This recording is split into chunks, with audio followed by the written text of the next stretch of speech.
બાપુ, પેલો પ્રતાપનો પડછાયો હરિરામ ગમે તેટલા ધમ પછાડા કરે પણ એ પ્રતાપ સુધી પહોંચી નહીં શકે. મેં એને એકદમ કાબુમાં કરી લીધો છે. તો સારું. કોને કાબુમાં કરીને રાખ્યો છે બેટા?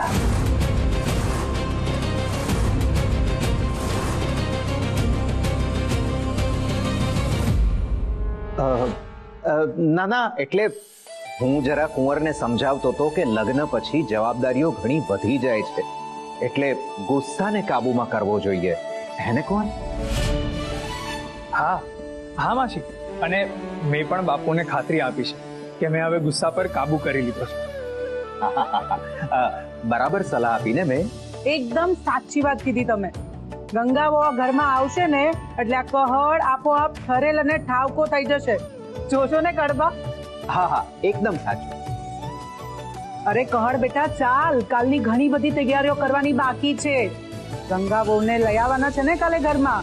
હા ચાલ. હા ચાલ ચાલ.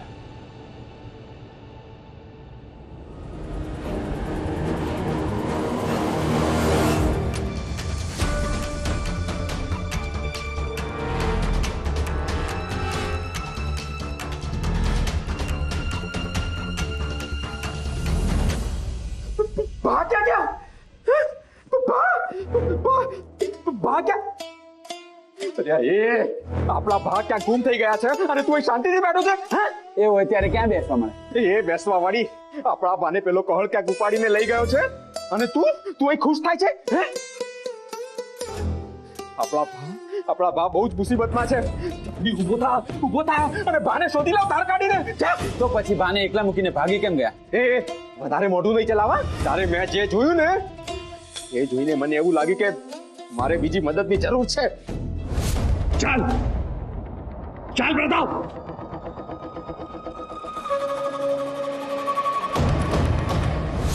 બસ પછી હું તમને લોકોને લઈને અહીંયા પહોંચો ને ત્યારે પેલો કહળ આપણા બાને પૂરેલા પટારામાં લઈને ક્યાંક ભાગી ગયો તાર કાઢીને.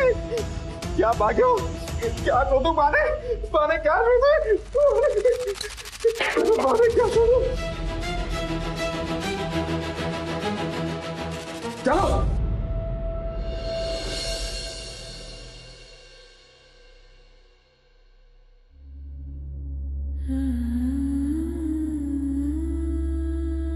બેનબા, લાવો હું કરી દઉં.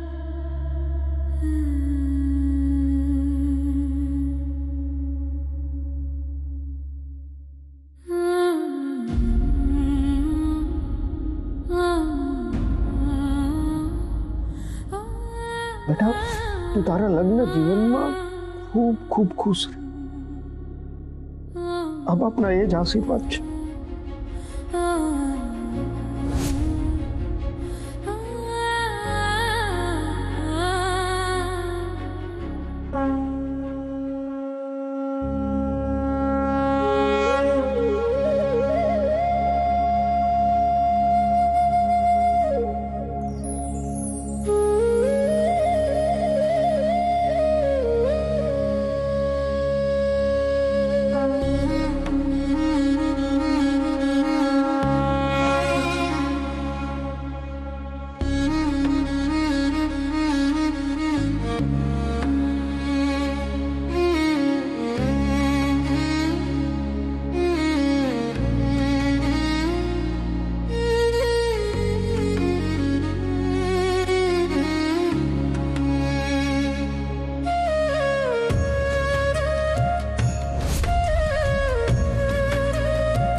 મારા ભોલેનાથ, તમે કેટલી કૃપા કરી અમારા ઉપર.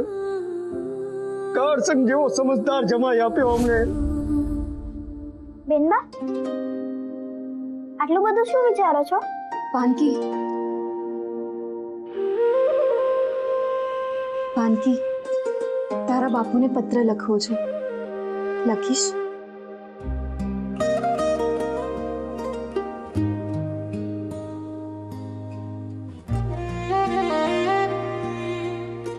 ગંગા દેવી. પ્રિય કહળસંગજી. આગળ બોલો બેનબા. પાનકી, તને સંબોધન લખવાની લાગે મજા આવતી હોય છે નહીં? હા, પત્રની શરૂઆત અને અંતમાં શું લખવાનું છે એ તો મને ખબર છે, બસ વચમાં શું લખવાનું છે એ તમે કહો. થોડી વધારે હોશિયાર નથી તું? તમે જ મારા ગુરુ છો બેનબા. પાનકી, લખ. મને તમને પત્ર લખવાનું ગમે છે, અંતિમ પત્ર આપને લખી રહી છું. પણ આ છેલ્લો પત્ર હશે. એટલે કે લગ્ન પહેલાનો. હા હા, બોલો બોલો. કાલથી તો તમે મારા ઘરે આવી જશો, પછી પત્ર લખવાની જરૂર જ નહીં પડે.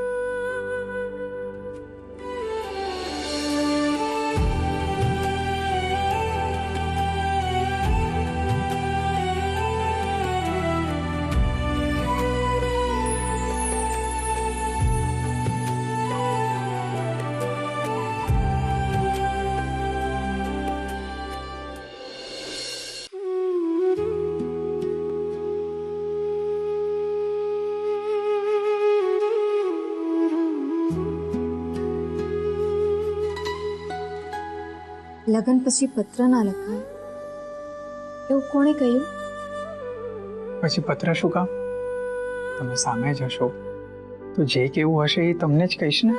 આપણે સામે સામે હોઈએ છીએ તો પણ શું મનની બધી વાત કહેવાય છે ખરી? ના, જે કેવું હોય એ કહેવાતું નથી, અને કાંઈ બોલવા જાય એમાં અર્થના અનર્થ થઈ જાય છે. ઘણી વાર તો તમારી જીભ તલવારની જેમ ચાલે છે. મારા એકલાની જ?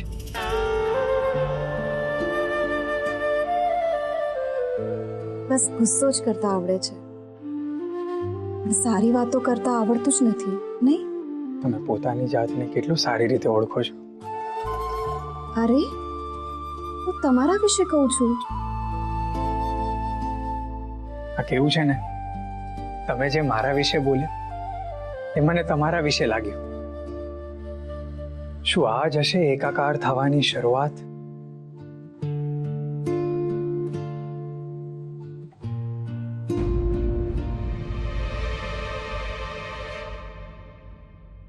તમે હકીકતમાં અહીં છો કે આ ખાલી મારો આભાસ છે?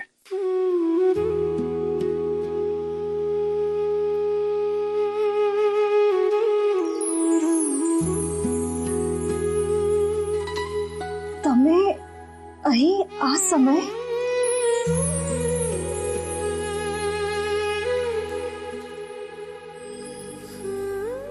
તમે હકીકતમાં અહીં છો કે પછી આ બસ મારો આભાસ છે? તમને શું લાગે છે ગંગા? મને કઈ સમજાઈ નથી રહ્યું, પણ આવી લાગણીનો અનુભવ હું પહેલા પણ કરી ચૂકી છું. એમ? ક્યારે? જ્યારે હું રામ સાગર હાથમાં લઈને ભજન ગાઉં ત્યારે મને એમ થાય કે કોઈ મારી સાથે છે, અને જ્યારે ભજન પૂરું થાય ત્યારે એ અચાનક કેમ ચાલી જાય છે, પણ એના હોવાનો આનંદ સતત મારી સાથે રહે છે. હા, મને પણ કંઈક એવું જ લાગે છે. સતત કોઈ વાતથી ખુશ રહ્યા કરું. बेनबा, ओ बेनबा, बेनबा, क्या खो है गया?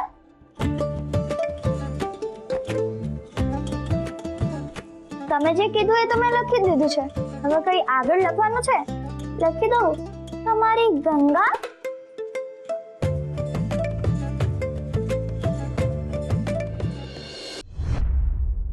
સાચું કહો ગંગા દેવી, રાતના તમરા બોલે એમાં પણ મને તમારા રામ સાગરના સૂર સંભળાય છે. પણ આ આભાસ આજ રાત પૂરતો જ છે, કારણ કાલથી એ રામ સાગરના સૂર આ ઘરના મંદિરમાં રહેલા છે. આગળ શું લખું એ જ નથી સમજાતું. આપનો લાગણીઓ પાછળ નામ ના લખવાના હોય.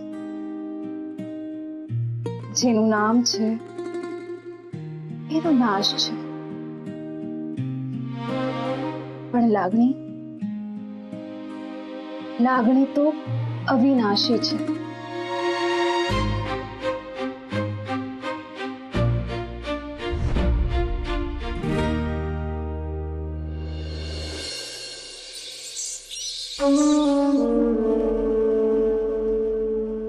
માયાવી,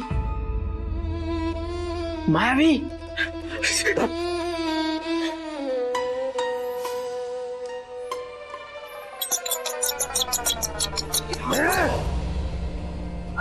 તારું આધાર કાઢવાનું મારી સાધના ભંગ થાય છે. મારા બાનું જીવન ભંગ થઈ ગયું છે. માયાવી, કંઈક કરો.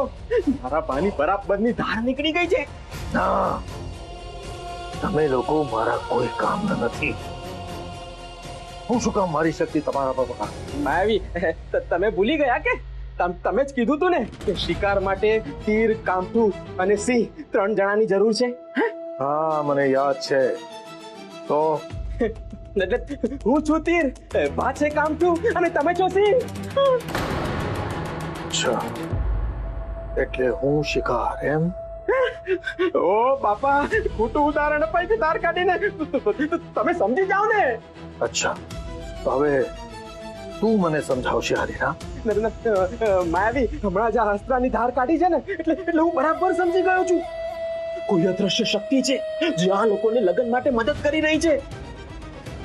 અને પેલો કહર પણ મારા ભાને ક્યાં લઈને જતો રહ્યો છે એની ખબર જ નથી. કંઈક કરો ને માયાવી, કંઈક કરો. નહીં તો જો આ પહાડના ગંગાબા હારે લગ્ન થઈ જશે ને તો ગંગાબા આપણા કાબુમાં નહીં રહે. ત્રણેય ભેગા થઈ ગયા ને તો અમે તો મરશું જ. પણ યાદ રાખજો માયાવી, ભેગા તમને લઈને મારશું તાર.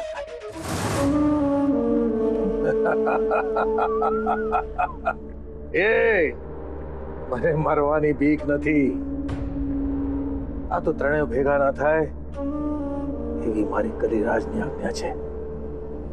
માટે જ તારી મદદ કરું છું.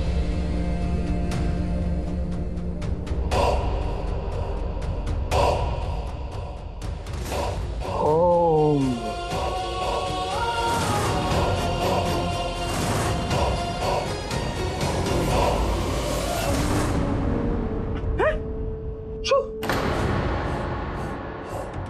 મારા બાના નસીબમાં પથરા છે. હું અહીંયા મદદ માંગુ છું અને આ પથરો આપે છે ધાર કાઢીને. મૂર્ખ શિરોમણી, આ સામાન્ય પથ્થર નથી, માયાવી પથ્થર છે. માયાવી. હે?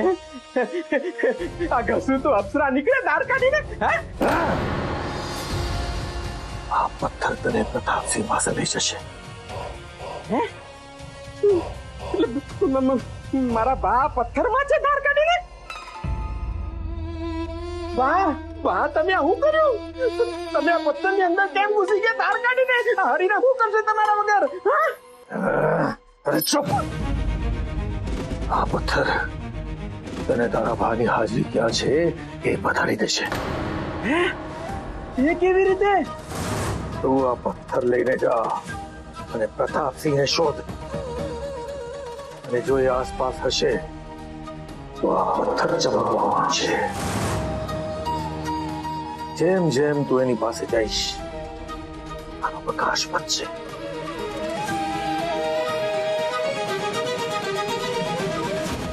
વાહ, આ હરિરામ આવી રહ્યો છે તમને શોધવા ધાર કાઢીને.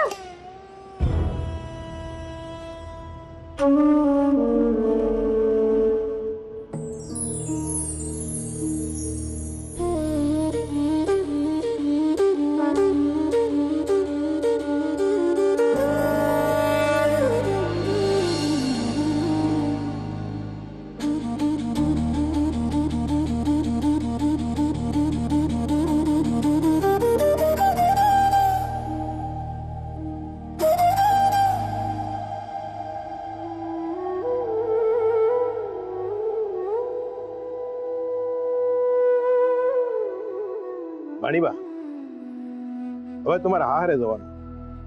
આ રામસાગરની શું જરૂર છે એની? મામા, આ રામસાગર એ તો મારો આત્મા છે.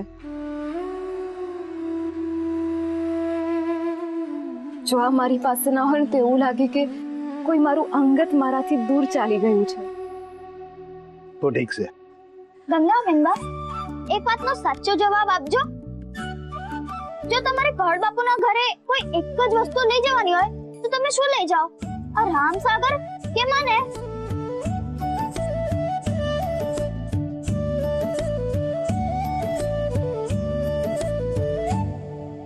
રામસાગર. બેનબા, એટલે કે હું તમને નથી ગમતી ને, એમ ને?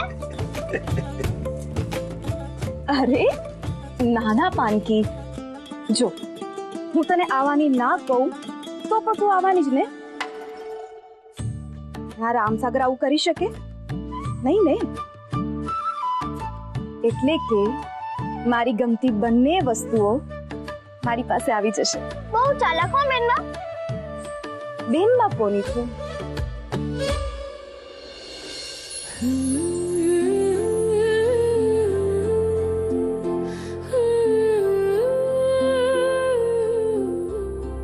બાપુ,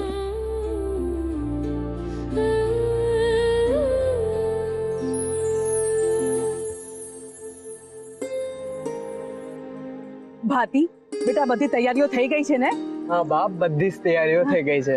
ભાથી, દીકરા, આજે મારે તને થોડીક જવાબદારી સોંપવાની છે. તમે ફક્ત આદેશ આપો ને બાપુ, તમારા માટે જીવ પણ આપી દઉં. અલ્યા, તું આ કહળ ભેગો ફરી ફરીને તું એ મરવા મારવાની વાતો કરતો થઈ ગયો છે.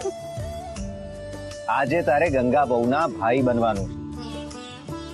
હા બાપુ, એ તો હું છું જ ને. તો છે જ, પણ અમે જ્યારે જંગલમાં બેલડું છોડીએ ને ત્યારે તારે ખડે પગે બેલડાની સુરક્ષા કરવાની છે, સમજ્યો? જી બાપુ. કડબા, આ શું સુરક્ષા કરે? ત્યાં તો મારા પ્રતાપ જેવો કોઈ શૂરવીર જોઈએ. પણ એનાથી જ સુરક્ષા કરવાની હોય તો? આ પ્રતાપ ક્યાં છે? દેખાતો નથી.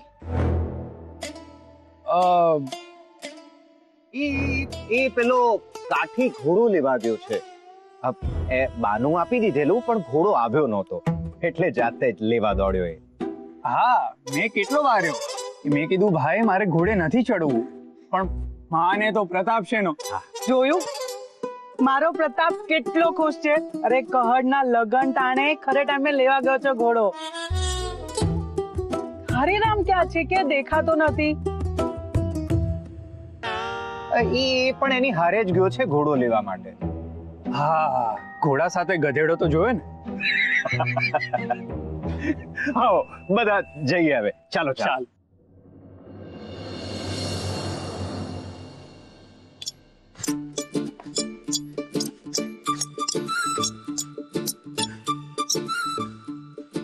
આ બા સાહેબ ને કેવી રીતે કહું કે આ માયાવીના પથ્થરથી આખું ગામ શોધી વળ્યો કે આ ભા મળ્યા નહીં ધાર કાઢીને. માયાવીએ છે ને મને મૂર્ખ બનાવ્યો લાગે છે. એમ કે ભા જ્યાં જાય ત્યાં પથ્થરો થોડી ચમકે ધાર કાઢીને. આખી રાતમાં એકે વાર ચમક્યો નથી ધાર કાઢીને.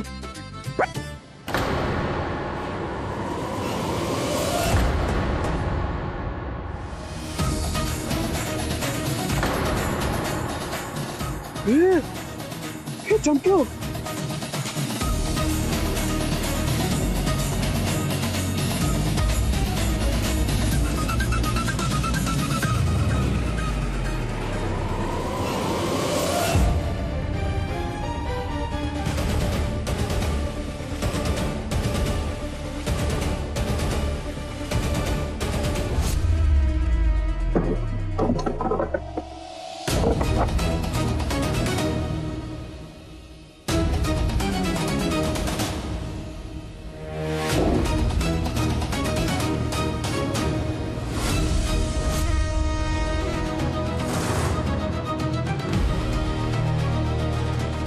પ્રતાપ, હવે જ્યાં સુધી મારા લગ્ન ના થઈ જાય ત્યાં સુધી તું એ પેટીમાં જ પડ્યો રહેજે.